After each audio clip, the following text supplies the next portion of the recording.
Sir BNS का sedation पे देख लीजिए, सेडेशन को आपने दोबारा ला लिया, लफ्ज सेडेशन इस्तेमाल नहीं किया आपने। 3 साल से 7 साल आपने सुप्रीम कोर्ट को अंडरटेकिंग दी थी कि प्रोविजन नहीं लाया जाएगा।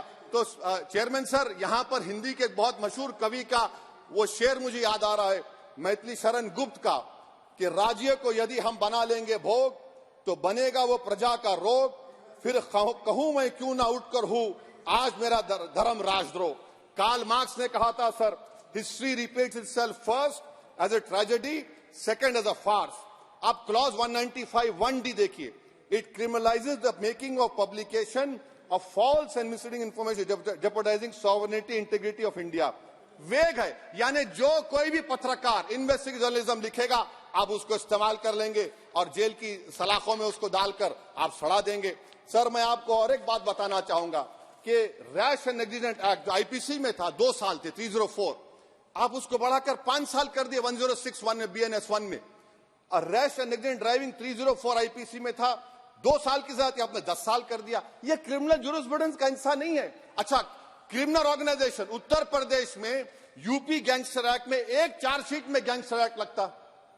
सर आप बताइए फिर यूएपीए का क्या होगा, पीएमएलए का क्या होगा, महाराष्ट्र मकोका क्या क्या होगा, गुजरात के कोका क्या क्या होगा। आप ये सब कानून रख रहे हैं और एक पुलिस वाले को आप ये तमाम कानून की इजाजत देंगे। याद रखिए, जिंदगियां बर्बाद करने का काम आप कर रहे हैं और सबसे बड़ा इसका नुकसान होगा।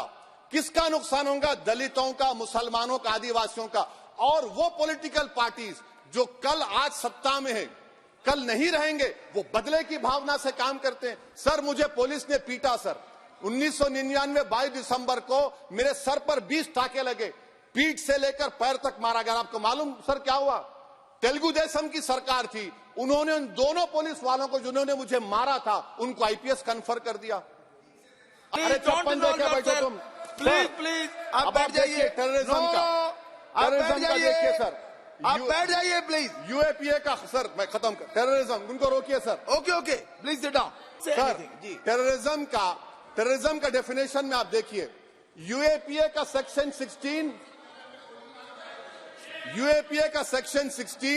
क्लॉज 113 में आ गया, यूएपीए का सेक्शन 15 क्लॉज 131 में आ गया। देख लेंगे उसको, देख लेंगे। यूएपीए का आपत्तिजनक अंश निकाल दिए जाएंगे। यूएपीए का क्लॉज 18 113 4 में आ गया, यूएपीए का क्लॉज 18 113 3 में आ गया, यूएपीए का क्लॉज 20 113 5 में आ गया, यूएपीए का सेक्शन 19 113 6 में आ गया।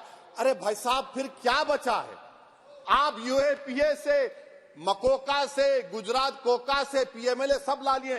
तो स्पीकर सर, मैं अपनी बात को खत्म करने से पहले मैं उम्मीद कर रहा था कि मैंने वजीर दाखिला का एक स्टेटमेंट सुना था अमित शाह साहब का, कि जब गुजरात के होम मिनिस्टर थे तो उन पर जुल्म किया गया, उनको दबाया गया। मगर हम ये समझ रहे थे कि जिस शख्स पर नाइंसाफी हुई है, जो वो क्लेम कर रहे हैं, तो कम से कम वो दूसरों से नाइंसाफी तो नहीं करेंगे। आप क्या कर रहे हैं? अरे ऐसे हजारों लोग हैं जिन पर जुल्म हो रहा है, ना उनके पास दलील है, ना उनके पास वकील है, ना उनके पास आजादी है। तो ये तीन सर मैं आखिर एक लव ये तीनों कवानीन हमारे मुल्क की जमहूरियत के लिए, इन गरीब तबकात के लिए नुकसानदेह साबित होगा। और ये सरकार को मैं चार्ज दे रहा हूं, आप चेक रिपब्लिक में निखिल गुप्ता बैठा है, लेके आओ ना उसको। कुलभूषण यादव पाकिस्तान में बैठा है, लेके आओ ना।